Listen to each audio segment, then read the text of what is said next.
business is I hate fakeness and I hate that facade. Yeah. Because it makes me sad, because normally there's somebody behind that is going like, oh, how do I live up to this? Because when you're not present, when you're not in the moment, it's just a robot. You're just going through over and over and over again. You're not really processing. So there, you have to be the smartest one in the room with the information that you can know.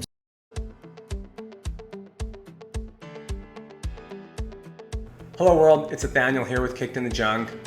I'm really excited to share this podcast with you because during this discussion, I was actually really inspired and really moved to what this person that I interviewed was talking about, what they're trying to do with their business.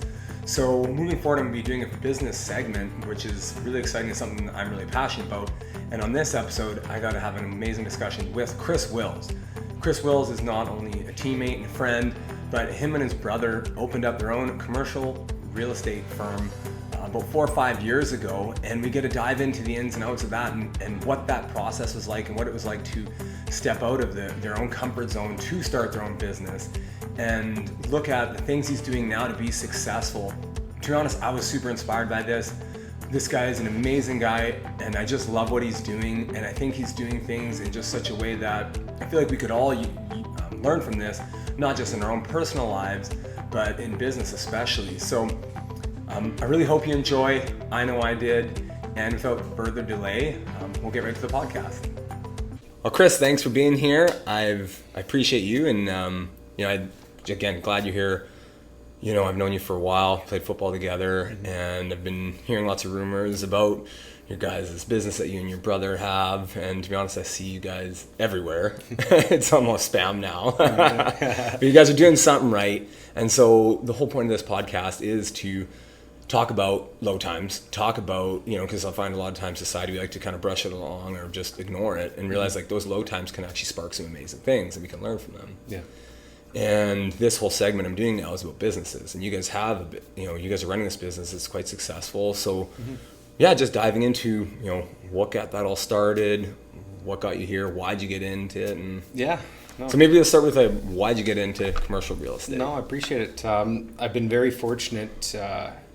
My dad is really my mentor and somebody that reached out to us at an early age and kind of sparked the interest of commercial real estate. So I was in the hospitality industry for quite a while in upper management, and then some things changed in my dad's world where he was working for a pretty predominant developer in town, and he decided to go on his own and start his own commercial brokerage. So he had called me. I remember the day, I remember where I was, and he said, Chris, how would you like to come work with me, and I'll teach you everything I know about commercial real estate. Right. And that was in 2007, so that was quite a while ago. Wow. And we started in his car, driving around with no listings, no name, no recognition whatsoever, and we were just calling for sale and for lease signs on the properties and just starting to build a business up in his car. Wow. Yeah. I love that because again, we always see, you see your name, your guys' business name is everywhere. It's known, which is so cool to see, and it's cool that I know you guys and play with you and your brother. So people always forget that there's these humble beginnings, I find. And it's everybody wants to glamorize and, look at how successful you are, but you don't realize, you've been through the muck. Oh, for sure. Yeah. So maybe, do you want to explain or maybe talk about what was your low moment? Where was a moment during this business that you got kicked in the junk and maybe you got hit hard? Which one? Or there's been a few. Which one do you want? Well, that's life, right? No, it's a humbling business. There's such highs and there's such lows. Right. When you first start out in a business, you're legitimately, we were driving in my dad's Chrysler Concorde. And it's humbling. It's humbling when you call somebody and they say, who are you? Yeah. Or they just hang up the phone. Yeah. One of my best stories of all time, and it's something that, although it sounds pretty harsh, it reminds me that you need to be humble, and it reminds me to be present in that everyone's trying to make it and everyone's trying to get their start. Yeah. But one of my favorite stories was a great client of mine out of Vancouver. He works for a predominant developer. He's got a senior role. Yeah. I'm not going to name the business that he called, but he called a predominant retailer and said, hi, my name is yada, yada, yada, and I'm the vice president of leasing for my company. The individual responded, said, thank you for calling, but our business titles on our business cards don't quite align. Have your person ahead of you call me. And I remember being like, oh, what a kick. Like, what a kick in the ass. Oh my God. So to me, that was one of my favorite kind of humbling moments, is that, no matter who you think you are, there's always somebody that might think they're a little bit more important. Yeah. But even for me, and we'll get into like the structure of our business a little bit later, but I try to stay grounded. It is like, there's always somebody else that thinks they're better and all of that. And I don't want to ever become that person on the back end of it either. So I want to try to stay as humble as I can. But, I do remember those times driving around my dad's car and people basically hanging up the phone. And what was kind of cool about that experience was just me and my dad, which is a cool experience with, a father-son thing. Totally. A lot of, not father-son lessons, but a lot of business lessons that kind of translate into personal, which was really cool for me. So I look back at those times and kind of just smile and go, that was hard, but we're super proud of what we developed. So we got one listing, which turned into two, which turned into three, and we built a pretty great little business. My brother ended up joining Jay, and we had some other associates with us, and we built a pretty good little brokerage that actually got bought out by the largest brokerage in town. Oh, I didn't know that. Yeah, I think, me personally, they'll never admit this, but I think that they were getting a little annoyed that we were starting to nip at the heels. Yeah. And at that time, we were doing a transition where our business had grown so much that we really needed that more internal support. Sure. So we were acquired by them in 2016, and I worked there for 4 years, which was a cool experience. We learned a little bit more on the corporate side. Yeah. But before COVID, it was 2020, and you know this from football. I want to do things the way I want to do them. I want to make sure that it's the right way that that I can live by every day. So I love that. At some alignment. At some point, I said, the corporate structure is fine, but I really wanted to do things a unique and collaborative way, which that box that I was stuck in wouldn't allow me to. So brother Jay and I started Venture Commercial on our own. It is a commercial division of Venture Realty Corp, which had a residential arm. Okay. So we brought a whole different dynamic. Residential and commercial are totally different. Yeah. Like, my wife Vicky sells residential real estate. I don't know how to sell a condo, and I never will. I'll stay in my lane in commercial. Sure. And there's different asset classes, but from there, it wasn't really intended to be a big brokerage, or wasn't dependent. Like, we weren't intending to bring on more agents or more staff. Yeah. It just organically grew. We came across individuals that we fell in love with, that we wanted to see succeed. Yeah. And it's been a lot of fun. That's so cool. And then there's a few things I want to touch on there. And I love what you said earlier is we didn't align right. It didn't feel right, being in that structure. And I find a lot of people can get stuck in that. Yeah. And, it's a safe spot, that box. And that's the security of it. And there's nothing wrong with it. It's a safe place to be. But you stepped out of that. Yeah. So what was that, kind of, you're stepping out on your own. You're all alone. You got no backup. How was that step like? Because I've done it on my own with being a trainer, and it's tough. So I'm just curious on. Yeah, it's again. It goes back to humbling again. Like it's you get really comfortable. You get in the kind of lukewarm water, and then that's nice to be in that.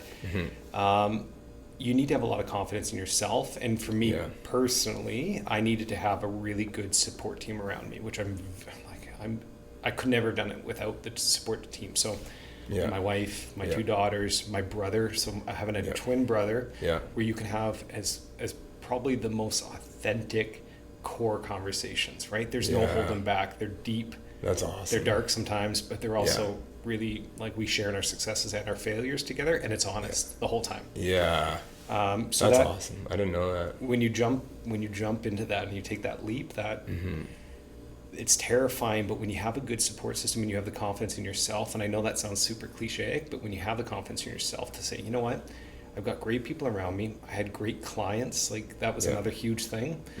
I have incredibly good mentors, and I think that's another big one. Right. A lot of people knew about my intention to leave that larger organization to start Venture Commercial. Yeah. Because I needed their feedback. These are people that have decades of experience ahead of me, and I really hone in on that. I really tap into it. So I needed a lot of that kind of support to make sure that I could go out on my own. The funny thing though is we decided to do that we incorporated, we got the share structure, everything all figured out March 2020. Oh. So Perfect. There was a great developer that believed in us and said, hey, we'll give you one of our offices at a preferred deal because we've had a great relationship with them. We were literally setting up our furniture. I literally setting up our furniture. I think it was March 13th. And Allen keys in hand, and I'm looking down on Bernard and I'm going, there's businesses closing left, right, and center because of this thing called COVID. Yeah. So we started venture commercial in the absolute heat of that. Wow. I remember going, okay, so most of the deals that we had on the go that was transitioned over to our new company, they just dropped dead. They just said, we're not, we don't know what this pandemic's going to look like. We don't know if we're going to be around forever. So our hats really quickly turned from like deal mode to putting commercial transactions together for landlords, for tenants, for purchasers, for sellers, directly to fielding phone calls from landlords going, how do I deal with my tenants in this? Or dealing with tenants that said, I can't open my doors, Chris, what happens to my lease? Yeah. Or purchasers saying, the banks aren't lending anything anymore because we don't know what this looks like. How do I get out of my contract? Right. So we spent a good, you want to talk about kicking the can business-wise? Yeah. You have all of this output financially and effort into a new company. So that's like the ultimate kick in the junk for a business. Yeah, the bottom dropped out pretty good. Oh my God. Yeah. I know. And sorry, I'm so captivated by this story. I don't even have any questions. I'm like, how did you I mean, again, you've committed to this. You guys are in it. You have the biggest, one of the biggest things of our generation anyway, go on. Businesses are suffering the most, especially small businesses. And I'm assuming that's what you guys deal with. A lot of it, yeah. Right? So how do you navigate that? Well, one, how did that feel emotionally? Like, let's just be real for a second. Were there moments that you went home just being like wanting to cry or just in a mess? Because I would have been a mess. Okay, so no, not initially. Okay. That more of a shock. Yeah, well, there's that kind of fight and flight. So, but I'm going to be super honest. Like, my experience, which is just my personal experience, is that there was a couple different ways to deal with COVID, and that because it wasn't just business. It was like. I remember the pots and pans, at 6:00, like banging out. Like there was a weird world, right? Yeah. And one of my closest friends, Blair Stevens, and I don't mind name dropping him. Yeah. He runs all these different companies, and he's a guy that I really look up to, and one of my closest friends. Cool. And he said it perfectly that COVID affected people differently, but for him, as somebody that needed to be in charge, needed to lead the pack of his businesses, COVID actually affected him way later. And I actually really related to that. So for me, I felt like it wasn't like kicking the junk right away. Everything sucks. Oh my goodness, I'm going to go pound a bottle of bourbon. I was like go mode. Like how do we react to this? How do we try to guide people through this? It wasn't easy. I hated it. I hated every second of it. But I didn't want to just kind of give up right away. It was too early in the business, but it was also, I have a lot of relationships out there that trusted me. So and people that needed guidance. So for me, like the COVID actually really affected me on the back end. Right. Once things cooled down a little bit, and I realized, I remember talking with my wife, and she's like, I think this has affected you more than you acknowledge, but it's but it's happened after. Now that things have cooled down and everyone's kind of stabilized, that's where the fatigue really kicked in. Right. And I know it did for Blair and I. He was someone I really relied on during those times. Yeah. And that was a tough time of kind of like, what the freak just happened over the last year and a half? Yeah. And, where's my mental health? Like everyone talks about mental health now, right? Oh, yeah. Have I sharpened my sword? Have I become jaded about some things? Like, have I been taking care of me? Yeah. Because that's, I love what you, sorry to interrupt, but I love what you said there is that, I find this with the common denominator with people that do really well through these tough times. It's like, it's not that they're not feeling things. It's just they know they have to move forward. Yeah. And, I had actually a podcast before about trust, and it was like, you said it, and it was like, my clients trust me. It's like, man, that is everything. That's your business. Is trust. Yep. Right? And so many businesses are, but yours specifically, and any real estate, I think. So to nurture that when it needed most, I think really made a difference, because now I would imagine, I've heard this saying before, it's like if you can make it through the lows like that, when the through the fall, the business fall, through the business winters, when fall comes, right? When you're harvesting and you're just you're able to reap all these benefits, it's easy. Sure. Yeah. Right. another mentor runs one of the most predominant restaurants downtown, and I used to work with. And summer comes in Kelowna and the Okanagan, and everybody comes. That's the easiest time to make money. It was in the fall, the dead of the deads, that you needed to be customer first, and you needed to recognize those regulars and those clients that always visit you. It's so ingrained from when I was like a 19-year-old. Yeah. As far as even as dishwasher, that emphasis on customer forward. You know, there's the easy deals out there, but you need to really foster the relationships that you have that will be there tough times and stuff. And that for me, it's always really worked out well. Yeah. So I've been fortunate. So you're nice enough to say that we've got lots of signs out there and lots of exposure. Yeah. Some of those ones are probably I won't say which ones, but some are my favorite because they were the ones that supported me during the lowest of the lowest. So I don't really care if it's the tiniest commission or tiniest transaction or the largest. Yeah. There are a handful of people that will be in my circle no matter what. I will drop anything for them. Yeah. And it's just a relationship thing. And similar to football, right?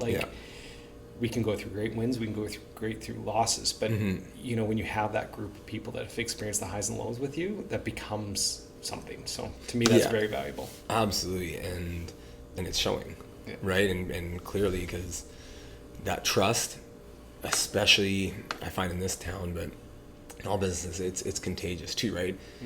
When these clients of yours go, and their buddy that owns a business too, I need a new place. Well, who are they going to reach out to? Who do you think they're going to tell them to go to? They're going to go to the guy that had them during the lows. Not just when he was there during the highs and it was easy and, you could just sign the paper, boom, boom, boom. But who was there when they were panicking and when their shit was popping off, and who was there to calm them down, right? So totally, yeah. Yeah, that's super cool. So you moved through that low.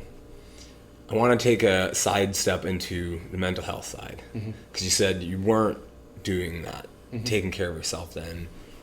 What did that look like, and what did you do to rectify that? Well, yeah, and rectify being still working on it. To be You're honest, never ending. It's never ending. I think balance is really, really important. So, for me, this is an industry that you can obtain great wealth, and it's never guaranteed. So it's kind of like every year you've got to look back and say, well, how do I improve? How do I get better? And I try not to get stuck into that vicious cycle of I got to do better. I got to do it better. So for the last couple of years, I've really tried to focus on balance. Okay. And it's really difficult. It really, really is, because you also don't want to say no sometimes. Yeah. So for me, I think that's one of the things I'm working on the most right now is, for me, I've got daughters of 9 and 11. I really, really like them. Yeah. They teach me something every day. Cool. They're my ground. They connect me back to what's really real. So for me, mental health, spending a lot of time with them. They're getting athletic, so actually taking them for hikes. And I've seen them a few times catching a ball and stuff. It's awesome. Yeah, so for mental health, connecting, I know this sounds a little out there, but connecting with nature, getting out of my office. We're part of nature. Yeah. The fact that we think, people think we're not is crazy, because we've been in nature longer than we've been out of it. We've been in nature for tens of thousands of years. Only the past 1,000 years we've been out of it. So there's something weird about it for me. That's and spending some time, so not going for a hike and seeing how fast I can do it, but actually really trying to slow down. So I've spent a lot of time doing that. Being present. Yeah, it's been really, really great. And then just kind of acknowledging it. I know that mental health is out there right now. I know that it's sometimes maybe a buzzword, but it is nice to know that, especially people in my industry, which historically has been very blunt, very shrewd, very what's the word I'm looking for? Closed doors. Yeah. You show people what you want them to see. You want to be polished at all times. Yeah, the facade. Yeah. It's nice to see industry leaders, whether they be developers, investors, or people like me, say, yeah, you know what, man, I'm having a freaking rough one. Because you can really get kicked in the ass pretty good here. You can lose, $100 million deal. You can lose a deal that you've worked on for 7 or 8 months, and the person just decides to drop out, and that hurts. It really does. Yeah. So. And it's hard to not tie your self-worth with that too, and that's actually going to be the next question. How do you not to interrupt, but how do you No. separate the two then? Because I know, again, I've done it before, been in, doing my own business and being a trainer. It's like, it's hard to separate my self-worth with, you saying no. That means you're saying no to me. Yeah. So how do you separate that? Yeah, that's a good question, because I don't know the answer other than for the Right. first couple of years, I remember being up at 2 a.m. freaking out. Oh. What did I say? Did I do it right? Did I make a promise I can't deliver? And why did I do that? Like, you ride these waves of insecurity. Right. You can be the most confident person in the world, but you really are, you kind of out there. You're really, your brand is out there. For me, I'm way more hard on the sleeve kind of than some others. So, I personally put myself out there. I think there's a lot of trust in being authentic. So for me, I've realized that as long as I'm true to myself, which sometimes, by the way, most people in my industry might not love it, because it's like, oh, he just speaks his mind. He's maybe less polished, but I'd rather prefer to be absolute and honest, and let's do this deal together. Like, let's work through this, opposed to you thinking I'm fake the whole time. I think that's the problem with sales industries in general. I'm not going to name the other ones, but it's, well, hi, how are you? And you're asking questions that aren't authentic. They're boxed. And the automatic replies. You typically want that person to get out of your face as quick as humanly possible. Yeah. So. No, I know exactly what you mean. It's like kind of the auto reply email idea, where it's like, hey, how you doing, blah, blah. And it's like the same, there's no connection there. And it's funny because that's a thing most people look for in someone else, is how are you going to be vulnerable? How authentic are you? Yeah. Yep. But which is great, but then on the flip, the paradox is like most people don't do that themselves. No, for sure. They're going, oh, well, you be authentic, but I'm going to put up a guard. And it's like when you realize it's like, right, it only works like if we both do it, right? Or that's a good way to start it anyway. Yeah, you didn't ask, but I'll give you one of my favorite cold calling things. Oh, Hit me. And again, it takes an individual, so I'm not I don't think everyone can do it, but the hardest contact, in my opinion, to get a hold of is medical or dental. So if you're wanting to get a hold of a dentist or a doctor, they always have a gatekeeper. Yes, the gatekeepers, always, and they're good too. Like they've seen it. Like everyone calls, sales reps, agents, anyone's calling to try to get to that doctor, get their business. Yeah. So my favorite thing is that gatekeeper, typically the receptionist or the the executive assistant, knows how to navigate that. So my favorite thing is to say, like, hey, how are you? And great, what would you want? And I typically try to ask a question that is so out of the box that she throws her. Yeah, it throws him or her. It breaks the pattern. And my goal is to make them laugh. And it's not because it's not genuine. It's like, I find it really interesting that poor person probably sits and fields 50 phone calls a day. Yes. And normally they're the people that don't get the response they want are pretty mean. Like, fine, I love it, and I love to even have a conversation with them. And then you can kind of go into the next level of like, look, this is what I'm doing. I understand that you might not be interested, but here you are, just so you know about it, because XNX, right? Yeah. And it works almost all the time, and I've always enjoyed that rather than the box script. I've seen how you're supposed to cold call, and I like to do that in relationships too. So for me, I think my brother does a phenomenal job, and I think our office does a really great job. Is how do you create authentic relationships? Yes. And like you and I, we don't really know each other that well, but through however we've been able to communicate, it's authentic, right? Yeah. And I feel like if I ever need anything, I can ask you, and I think that same. So having that type of relationship where it's a give and take really creates a bond. I know, not too weird of a bond, but I've been able to really have a great life of that type of friendships where people know I'll do anything for them, and vice versa. I like the fact that I can lean on people. So for me, we go back to the mental health question. When you're having a tough day, it's really nice. I've got friends in Vancouver, I've got friends in Kelowna, and I'll call and I'll just say, look, I'd always be there for you, but I need you here for me right now. I need just to tell you something that's really going on. And I have some pretty deep, authentic relationships that have that type of that type of giving, which has helped me a lot. So it's your community. You're leaning on those around you, right? Totally. Which is so good. And that's, me and my wife talk about this a lot, is that the connection. And this is kind of what I keep hearing. It's like this, it's true connection. It's not this like, hey, I see you got all these Instagram, whatever, this facade, right? And it's just, it's too much, and we see it all the time. And in this town, you see it a lot. right? Name the industry. You know, there's a lot of big industries in this town, people that think are successful and want you to think they're successful. They'll put on this facade, put on this, put on their mask, right? And then, and when people see it, you feel it, right? Like, we're energetic beings. You can feel when somebody's wearing their mask versus when they're not. I mean, right now I know you're not. I can see it in your eyes. I can hear it in your voice. It changes. Like, I can see it's what it is. So it's a beautiful thing, and we need more of it. Yeah. Well, and to that point, so we go back to mentors a little bit. I've been around great success. I've had clients that have, benefited or witnessed or seen great success in their industries. Yeah, I've that's had so cool. net worth. Well, it is cool. Like, it's cool, but you learn, and this sounds so stupid, but you learn that they're just great people behind the scenes.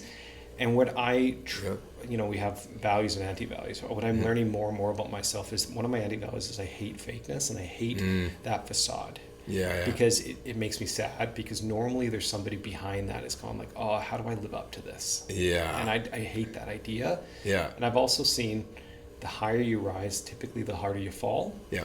And for me, I still want great success for my business. I want great success for me personally as a broker, as an actual agent, but also, for my family. Like, that's all important to me. I'm not denying that. But I also don't want to fake it. Like, I don't want it to look like I'm so great and that I really don't care. And I'm trying more and more to not care what people think. Yeah. Because I also don't want to disappoint them if I do fall. Yeah. Like, and I know that sounds kind of odd, but in this community particularly, a lot of people feel the pressure to fake it. Go and get a nice car, the suit, the tie. Yeah, I've heard it so many times. Go to the fanciest event. Yeah, go to the restaurants every time and make sure everybody sees you. Yeah, and I want them to see that I ordered the expensive drink or the bottle of wine. It's like, oh, goodness gracious. Like, that is such a recipe for failure long term, because it has to give. And those mentors that I've learned from, that have gone through those highs and lows, I see them on a couple of them in particularly through the back end of it, where they go, oof, like I barely made it out of that, or I made it out of it, but I lost my wife through it, or my kids, I'm working on my relationship with them. Yeah, and what is it worth? Like, and you've said it before, and I think you was so good, is that, like, you value relationship with your kids, right? And you value relationship with your wife, and that's important, and this true connection.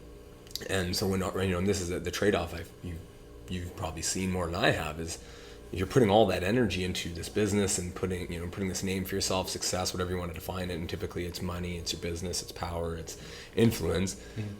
But at the end of the day, who do you have? Yeah. Or do you have real relationships, like you just said? Yeah. And I think that's beautifully put, because I think we forget that you can have it both. You can be comfortable, right? And be successful, or however far you want to go there, but still have value into your relationships. Invest in your kids, invest into people that actually matter to you. Yeah. And I want to make one more point there that was interesting. It's like, you don't care what other people think, right? And it's good. You try. Well, and here's the thing. Here's the thing: is it makes me laugh. Is like, we do this is like. And I just read in a book, and I went, oh my God, it's so true. The book's called Daring Greatly. I can't remember the author, but it's a really good book. But essentially, it's like, we care about people's opinions that we don't care about, right? Yeah. Somebody messaged on, this, in the news, or Chris, whatever, or somebody, me, whoever, doesn't matter. Oh, this guy did this, blah, blah, blah. And it's like, I don't even know you from a hole in the ground. And even if I did know you, I don't, you're not in my circle. Yeah. I don't, I haven't talked to you in 3 decades or 2 decades. Like, why would I care what you think, right? You want to be authentic and open. Like, I found myself in the mirror this morning debating what to wear, because I knew I was meeting with you today. Yeah. And I'm like, okay, well, this, and who's going to be watching all that? And I went, wait, what's... Hey, I never think about what to wear on the football field. Why does it, but I catch myself all the time, and you have to kind of realign and go, oh, wait. This isn't that important. Just be yourself. So totally. And it's funny. I did the same thing. It was the nicest shirt I owned, to be honest. And I just got it I got it from Value Village, I think, like a week ago for $10. It's not bad. Yeah, that's what I thought. Actually, I didn't even get it. My wife did. But it's exactly that. There's something, like you said, freeing about it. And this is the cool part. And I think that's where the underlying success from your business, well, you've said it, and I'm seeing now, is the underlying success for your business is like, hey, if we come at this with authenticity, right? We're not trying to be somebody we're not. We're trying to just be us. I mean, and people see that. And right now especially, and again, going back to, we went through COVID of 2 years of all that. A lot of disconnection, though, really, is what it was. There was a lot of polarization. People want connection. Mm-hmm. And so if you can come at them being connected and just being authentic and just being you, mm-hmm. people love that. And to be honest, that's actually why I love playing football with you and your brother is like, you guys come at me sometimes with these questions, you guys are fired up, and I'm like, I don't know the answer, but you're fired up. In my head, I'm thinking like, you're fired up. Like, I love this. Yeah. Because you're authentic. You're in the moment. And what else to be in? But what else to be in life, though? Really, like we don't know how to turn that off. Yeah, that's the problem on the football field. We have no idea. You know what? There's nothing wrong with that, and I think because you're in that moment, right? And that's really where authenticity comes. Is if you're in a meeting and you're worried about, what are these people thinking? Is that person there looking at me? Whatever. You're not there present with that person. You're so worried about all these other things. So can you just come back to being here? And that's side note. That's why I love playing football. It puts you in that moment. Oh. Right? Well, there's a couple things I want to cover on that, but I miss football so much right now. Yeah, because the knee. My knee, and it's great when you're able to do something. For me, it's football. I think it's for you, it's football. But when the ball's in the air, I don't think of anything else. It's one of my only outlets where I'm kind of not always thinking about real estate or what should we do in marketing or what this person called. I better get back to them. You can check out. When that ball's in the air, I don't think of anything other than that, and that's a really nice release. So it is important to have those. Yes, and that's the other thing. And I've chatted with my good buddy of mine about this because he was, we had a conversation about, you're 33 now, and should you be playing and blah blah? Because I had a little injury, and I'm looking at him, I'm like, first of all, I'm only 33. Kick rocks. Yeah. Second, screw you, by the way. Yeah. But it was like, no, it's like my version is like I feel free. For me, I feel freeing. It's like I'm invincible. I got like There's I can do nowhere anything else for you to be. Yeah, exactly. You're right there. You're with your team. Yeah, and you know what you want to do. Absolutely, and it's a beautiful thing. And so then what I'm noticing, because I took a hiatus from football for a while, but since me and my wife and I've moved back to that, and it is freeing and it is present. Mm-hmm. And now when I'm able to go back to work, go back to these meetings, you can take that same, because you filled up your cup, right? You were able to fill up your, something that filled your soul. You're able to fill your soul up with what you love, and then when you go into it, you're not going with an empty glass, going, I got this much left. You go into it full because you've been walking with the kids and going outside and enjoying nature, not sprinting up hills, but like enjoying nature. Totally. No, you say fill cup. I've always references sharpening the sword. Like it gets dull, after the methodity of like just day to day, it beats you down, it dulls you. It can, things like connecting with nature, family, fun, having some drinks with people and just relaxing and stuff like that really sharpens that sword, so you can go back to whatever the goal that you're looking to do and actually try to, cut through it. So absolutely. And then I look at that too, one other one for me is my relationship with my wife, is going back to that and actually connecting, and not just like, hey, do you want to sit and watch a movie? And it's like, not that we both love movies, by the way. We love movies. We've been going to a few lately because there's new ones, but actually connecting and actually being present with each other and just sitting and hanging out on the deck and just it's hard enjoying nature, right? Just going for a hike. Yeah, there's so many distractions nowadays, and to actually ask open-ended questions and be there. If you're going to be there, might as well be there. Might as well be actually open and listen. Yeah. And you try so hard not to ask the same questions every morning. How'd you sleep? What do you want for breakfast? But like trying to get, it is hard. But totally. Yeah, I agree with you. And my wife is I give her credit. She's so good at this because I'm such a habit person. Like if I have a habit, I'm just sticking with it. I mean, before she knew me, I was eating the same thing every day for breakfast just because it was easy and I could do it. Yeah. She's so good at just throwing these little curveballs all the time, and my tendency is to be like, oh, curveball, God, really? Yeah. But then every time, like, no, I'm glad you did it. I'll even thank her. I'm like, thank you for doing that. Yeah. Thank you for getting me out of my routine. Thank you for the whole point of this thing, isn't it? Like, we're not enjoying it, right? Yeah, totally. Yeah. So it's great to see, and maybe you've noticed this, but just to kind of add on to the present, I find the more present I've been, I feel like I'm almost mastering time. And this is a side note. I was going to ask you if you've noticed this from doing these things. Do you feel like you have more time in your life now? Do you feel like instead of it speeding up, because life does, especially with kids, it does feel like it's moving fast. Yeah. But the more you do these things where you're present, how do you feel? Yeah. Like when I hear what you're saying, somehow my day still goes from like I wake up at 5:30, 5:45 and it's gone. And it's gone. So I think what I'm able to do with some of these things is to remember some nicer moments to me, which is really, really valuable. Because when you're not present, when you're not in the moment, it's just a robot. You're just going through over and over and over again. You're not really processing. So I think like I went for a hike, or a challenging hike with my oldest daughter a couple days ago. Cool. And we stopped and we looked up at a tree that had these crazy cool branches that were just going like this. And she's like, like, how many branches, or I said, how many branches do you think that? She's like, it's gotta be like 90. And I'm like, we just looked at it for a minute. And like that will stick with me, which is such a stupid moment. No, it's not. It's so cool because you're present. Totally. And that will be, so as far as like what time sticks and where kind of maybe time slows down, to me, that would be moments. I don't know if it's sped up or slowed down, but it's like, it's locked in now. Yes. Which is pretty cool. And that was kind of what I was getting at with it, is it like, to remember that and to actually hold on to that and go, wow, like what a beautiful little moment. I mean, I know we went on me and my wife just took the dogs to this field near our house and we were just kind of hanging out. It was in the spring, and all of a sudden I looked down and there's all these ladybugs just coming out of the ground. I'm like, where the hell? It's so random. Totally could have missed it. Totally could have missed it, but it was just the idea of like, I'll remember that forever. And now it's a new moment locked in my memory that I can go, wow, that was really cool. The sun was shining, we're with the dogs. It was a good day. And I got to see something I've never seen before. It was like Nature Channel, right? But live. Totally. Yeah. So, Just missing David Attenborough. And then exactly, right? Yeah. So, again, so you guys have to kind of get back to the business side a little bit, and because that was some amazing things, and I think more people need to do that, especially with starting your own business. So you've gone through this, you've had some knowledge, and you have some amazing mentors. What would be like 3 key takeaways for somebody starting their own business, or in the midst, and they're kind of going through the muck, and they're going like, why the am I even doing this? Yeah. And I know I've had that. I'm sure you've had that where you're going like, why am I like, what do you stick to? What is your... Yeah, I think first and foremost, like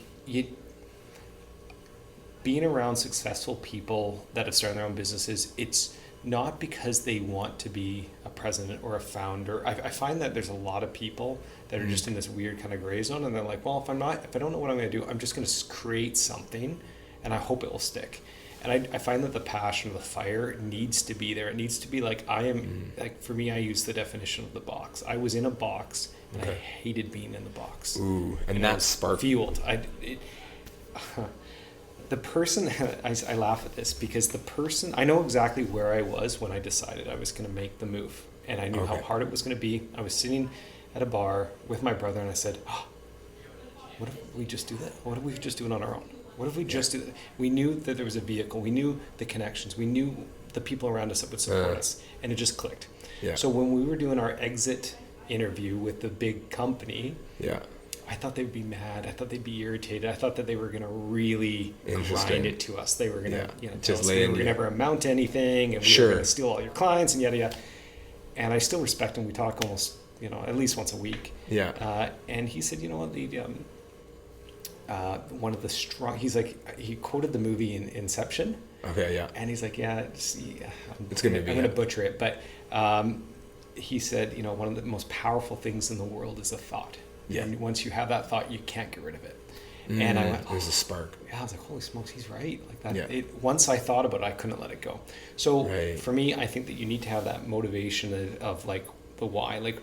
You just said my favorite word, why. Yeah, like why do I need to do this? If you can't answer that question, stay in your box, because your box is probably pretty comfortable and maybe it's just your ego driving you to want to do something. Yeah, that's good. Yeah. And normally that will fail in my opinion. I have lots of phone calls every day from startup businesses that say, well, it's because I think that I might like that, and I think maybe people like this, or right. There's no I like gyms, so I should start a gym. Yeah, Well, yeah. no, like don't, if you like Yeah. coffee, that doesn't mean you start a coffee shop. Like you should need to have a passion, and you have to, Yeah. why can you do it better than everybody else? Or why can you do it the way you want to do it rather than where everyone else is doing it? And that was, there was an easy why for Jay and I to do this. Okay. That was actually one of my questions. So yeah, this is good. There we go, hammering through. I think the other thing is you need to surround yourself with really great people. And I know that sounds a little cliche, but through support and through help over the years, especially during that back end of COVID where I was really having some rough times, really trying to understand your values.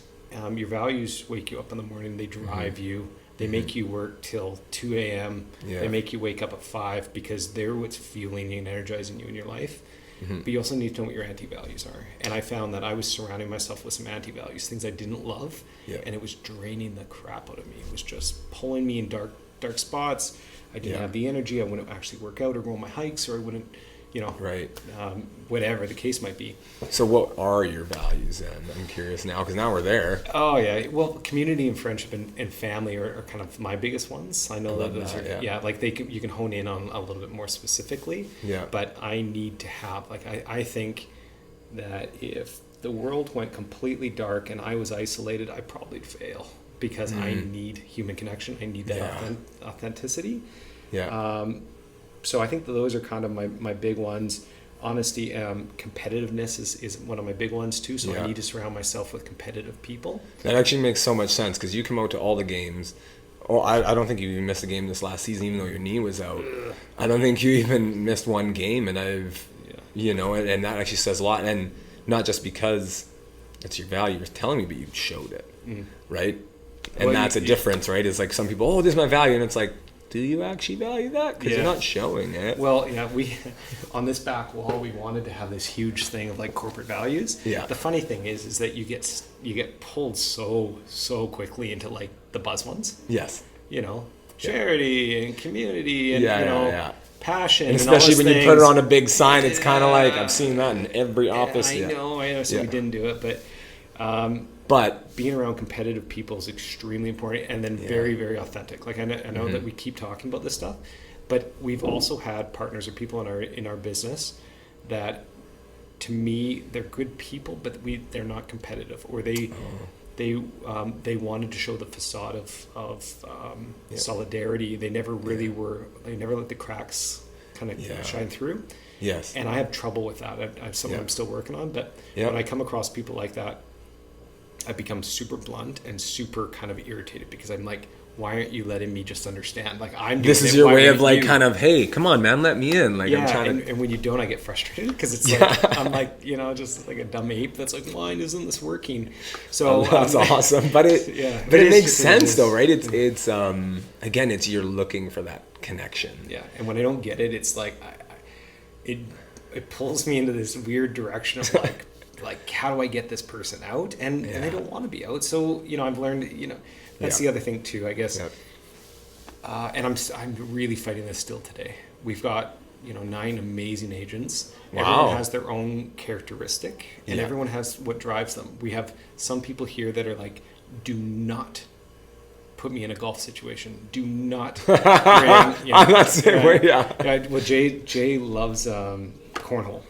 Sure. And if we had it his way, half our office would be a cornhole stadium. And 2 or 3 of our agents are like, don't put me in that. I don't want to be in that situation. They share the same passion for commercial real estate. They share the same passion and alignment for the way that we do deals.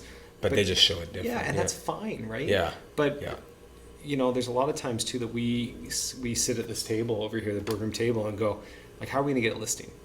And we have to pull back and go, like, is this who we really are? Or is the client, like, this is actually pretty important, is your consumer who you really want to work with? And we still fight with that because we're trying to be everything to everybody and always want everything. Yeah, it's impossible. But sometimes it's like, well, wait, if that client is looking for the facade, Mercedes-Benz, sleek black suits, hair stripped back. Yeah. It's probably, no, Just kidding. Then maybe we're not their type of client. And that's okay. They're broker, and that's like I'm fine with that. And this is where having those relationships with other businesses that might fit that model is good, because now you're actually serving that client without them even realizing it.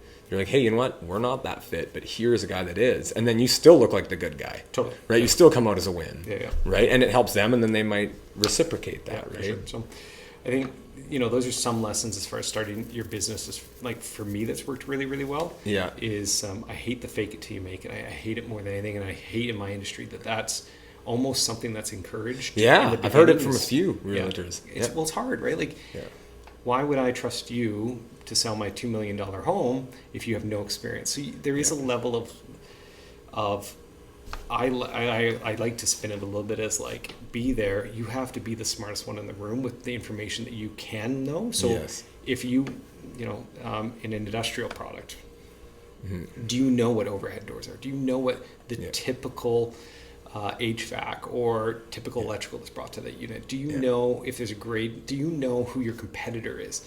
If you don't know how to sell it, you better know everything about that product that is commercially available to anyone at bare minimum, right? And then if you're asked a question, don't you friggin' dare make up an answer.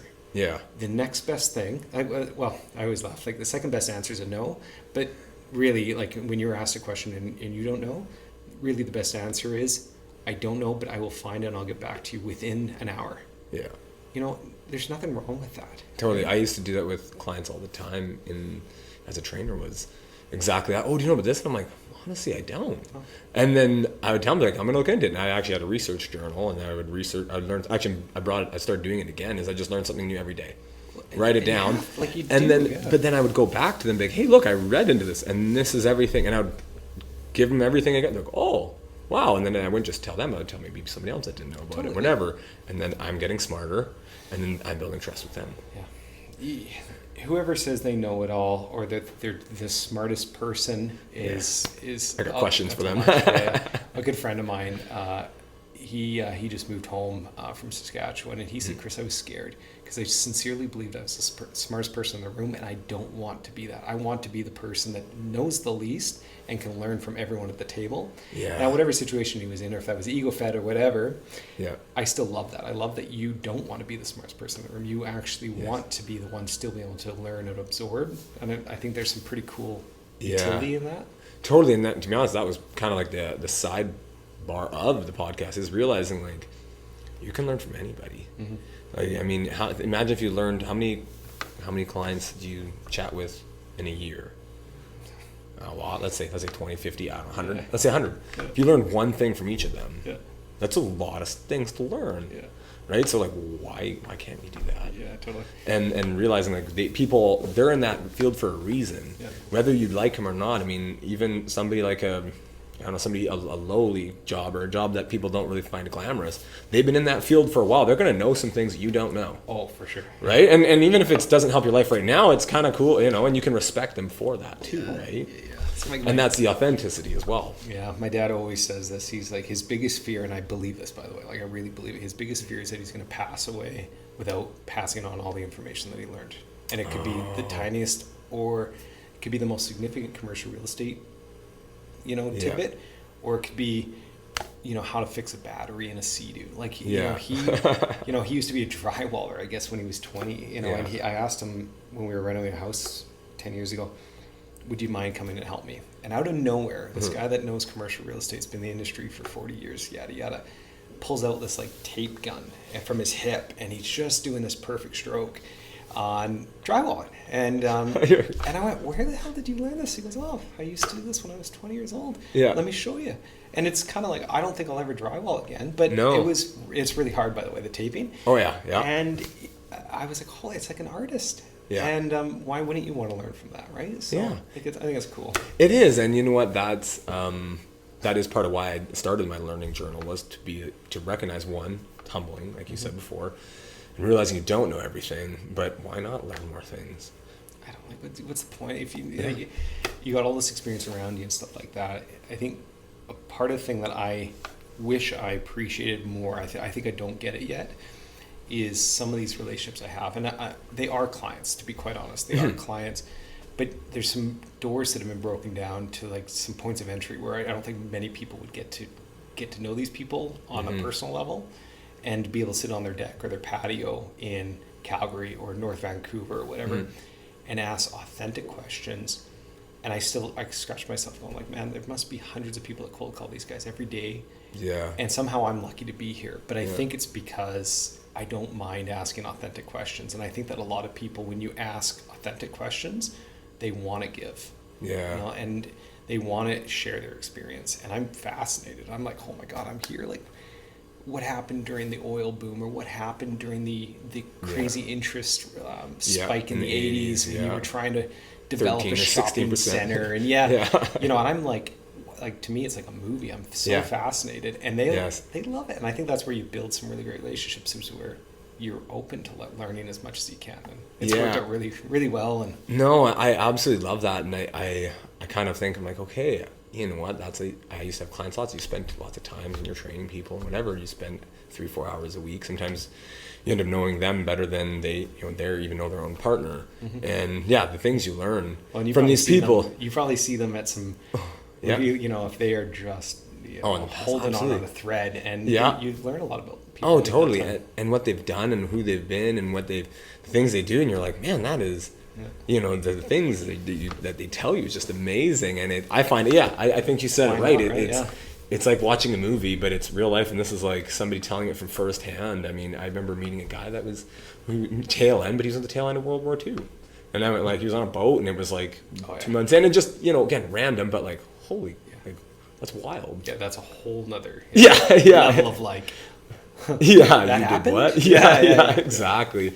So, no, man, this is great. So I guess a couple last questions, and again, I do feel apparently I can keep talking. So well, I did say on your sign, let's chat. So I mean, we're here. Let's chat. So again, you have this great relationship. I've got 2 more questions. So one, how does the relationship with you and your wife? I mean, you're both realtors. How do you guys build each other up during these things? What are some practices there for somebody that is going through something?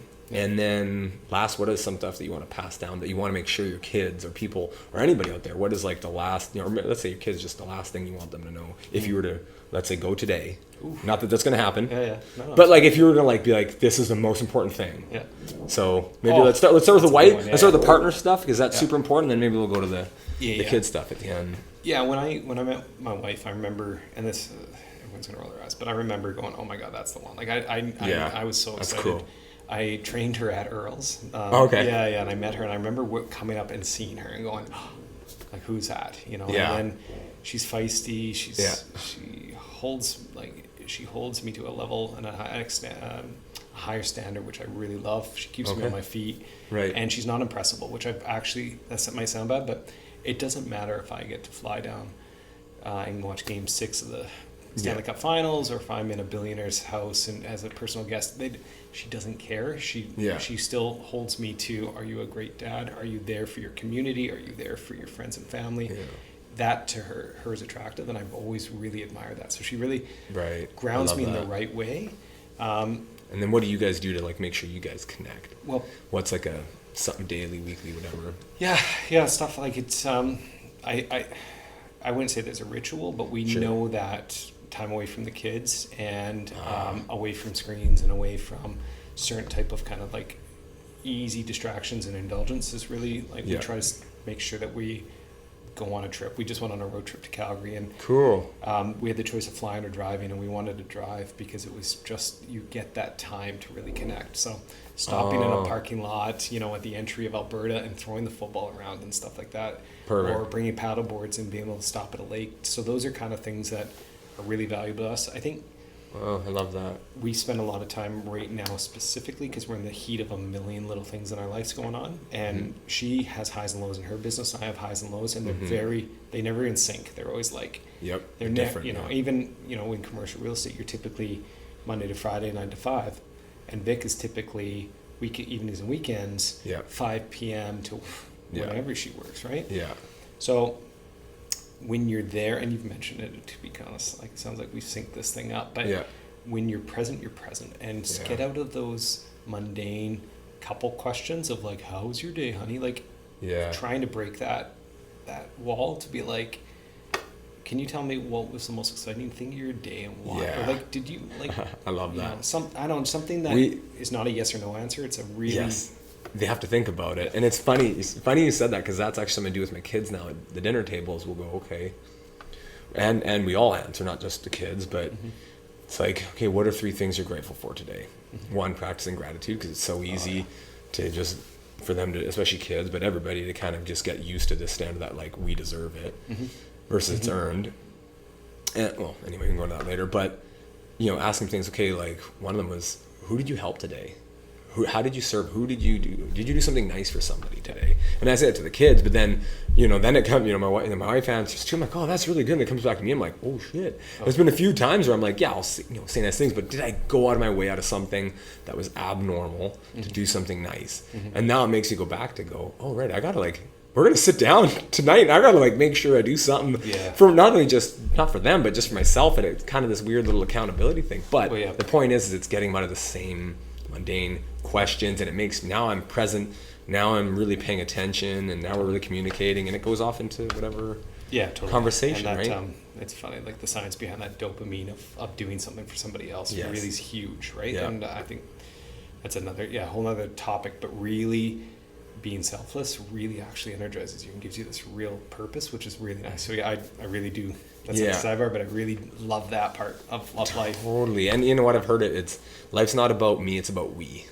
Right? And it ties in, and that, I think you could put that on I'll put that on your wall. But it just ties into your values, even just what you've said, is it's about community, it's about, building relationships, it's about being there for other people when they need it. Right? So that's amazing. And then I guess then what would be, let's fast forward, let's say it's not now, but let's say fast forward, and you're going to be, you're going soon. Yep. What's like the 1 or 2 things you'd want to tell your kids to make sure that they really, truly understood with like what you've learned in your life? Yeah, we work on it all the time, but you can be the smartest person in the room. You can be the most educated. You can be the richest. For me, I want my kids to understand the value of relationships, that real. And we started with this when we started the discussion. Like, to me, the real value in life is having really great people around you and authentic relationships. So I think that would be my only, don't, for my girls, don't strive for that career that you think you have to have, or the relationship you have to have, or anything like that. Like, foster the relationships. Understand that some relationships aren't good, and you need to learn how to end those relationships. Put the boundary there. It's not all easy, right? Because for me right now, as great as things are, or as bad as things might be, my relationships always have been the same, and being there for them really kind of carries you a long, long, long way. So that's awesome. Yeah. So for me, I know it's a little cliche, but but it's true. Rings true to you, right? And the point of being the richest person if you don't have any friends, or anyone to share it with. So exactly. And you know what? That's kind of the whole point of that, and being aligned and being authentic, is that doesn't matter. This is just what makes sense to you, right? And I think that's so awesome. And I was gonna say, let's flip the question back to myself. I mean, it's so tough, but I think for my kids, if I was gonna say that to them right now, it would. Oh man, there's a few, but I think really it would be like not limiting yourself, right? And that was something that I know I've done, is put these self-limiting beliefs in place. And again, it sounds kind of cliche, but it's recognizing that, like, cliche is the sky's the limit, but if you truly want something, and this is something that I've realized is, I'm not to toot my own horn, I'm actually good at, is, and my wife's mentioned it too, it's like, when I set my mind to something, I'm gonna fucking make it happen. Like, I'm gonna do everything in my power, and take all any little extra cheat learning, education, whatever I can do to make it happen. So like, so don't limit yourself. Don't think that this life is this little box that you guys are in. Recognize that, like, stepping out of the box is actually, it sucks, but you can do it. It's the jumping. I've heard Steve Harvey talk about it. It's the jumping mentality. It's like, oh man, I'm seeing all these people flying out there, they do amazing things. What do they do? How do they do it? They took the jump. Right, so don't be afraid to jump. Oh, for sure. And it's pretty cool what happens along the way, even if you don't land where you want. Oh, you're gonna fall and tumble, right? Oh yeah. My this has been accused of us before, but I'm gonna throw him under the bus. One of my partners, his family. We talked about this yesterday. His family calls him the Golden Boy, and it's because he doesn't limit himself. And what I admire and what I love most about him, that's amazing. It's like he goes, "Why not?" Like, why not us? Why not? And it doesn't mean that you're deserved or you're owed anything. Or you're going to automatically get it. Yeah. And maybe you don't get what you want, but maybe you got something totally different. You had no idea that you wanted, but now you're there because you didn't say, well, that's where I'm going to stop because I'm not, I have no reason to be in that room, or I have no, that's so silly of a mindset. Yeah. And it's a safety mechanism, but why not see what happens? Like, the worst that happens is you have to step back, but and you know what, I think what it is it's unknown, right? And our mechanism from years of evolution, all that is, we're afraid of the unknown, right? We don't know what's in the dark, scary room. We don't know what's in that forest, but we need to eat. It's a safety mechanism for a reason, but we're in a different time now. But taking that step, and again, if you have people around you, if you have good relationships, if you have mentors, if you have good connections and connection sounds like I'm connected, but like true relationships, authentic relationships, you're going to jump, and it might hurt, but you're going to keep doing it, and then eventually something's going to happen. Yeah. Something, like you said, something could even be better. Well, like I said, with the golden boy over there, doors seem to open for him, but not always in a good way. But I got stranded in Nashville a couple months ago. I think you kind of know this. So I lost my passport because I was having fun. I was kind of being spontaneous and stupid. And I took my passport and I lost it, which, by the way, was found this morning by someone in Houston. So it was kind of a cool day today. But I had a nice chat with them. But I absolutely love the idea of not saying this is my linear path of exactly what I'm going to do. So my experience, even though there was a real low of like, I've lost my passport and how the heck am I going to get home? I said, okay, well, this is a challenge. Like, how are we going to figure this out? Yeah. There's no self-pity and wallow and I'm going to just cry. Like, no, got to move forward. So what happens? Somehow I land in Seattle. Yeah. Because I got to walk across the border. Yeah. What happens to be one of my closest friends is flying home from Scotland and left his car in Seattle, and we road tripped home together. Synchronicities, and it's kind of, it's just weird. Like, why not? Like, why not just take this as an opportunity and figure out where it's going to go? Yeah. And if you have a mindset, sometimes it's hard, but when you have a mindset of like, okay, well, let's see how we just solve this problem instead of poor me and the world's imploding on me and okay, well, how do we solve this problem? Yeah. Doors seem to open. Life seems to be just a touch easier sometimes during the hard times, and that's something I've really gravitated to. I think instinctually. I don't know why. Maybe my mom or dad, but it's made life a little bit easier in a really in a tough world. Yeah. And you know what? It's like you said.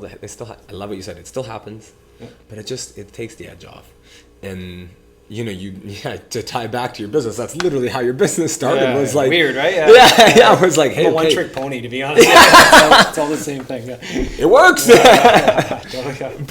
But you know what? It was, like you just said, it was just that taking that step and allowing for that, right? And unfortunately, and that was kind of the purpose of this podcast, is so that people realize it's like, you are going to take those steps. You are going to try, and you're going to land flat on your face sometimes. But then other times you're going to lose your passport and end up on a plane, and you get a cool ride home. Yeah, it wasn't like the greatest experience of your life, but it wasn't terrible. I saw one of the coolest hotels I've ever seen in Seattle by accident. Now I'll go stay there all the time. But weird, right? Like, why not? Absolutely. Yeah, cool. Now, this is great, man. You got some... I appreciate you being here. I appreciate letting me come into your office, actually, and thank you for sharing your story. Anytime. I'm inspired, and I think you're going to inspire some other people, and just keep being you, man. Keep being authentic. No, we hug in this. We hug in this one. Yeah. So thanks again for listening to this episode. Again, I know I really enjoyed this one. I felt really inspired after this conversation with Chris, and really just reinforced the things that I'm doing, and I'm hoping for everybody to reinforce some of the things that maybe you're already doing in your life or that you want to start doing. Again, if you found value in this, and if you like this segment that we're doing here with, interviewing business owners, leave a review, leave a comment. That always helps me to understand what people are wanting to listen to and hear. And if you found value in this and you enjoyed it, share with some. Not only subscribe, because that always helps, but share with somebody you think that might enjoy it as well. So thanks again for listening, and I'll catch you on the next one.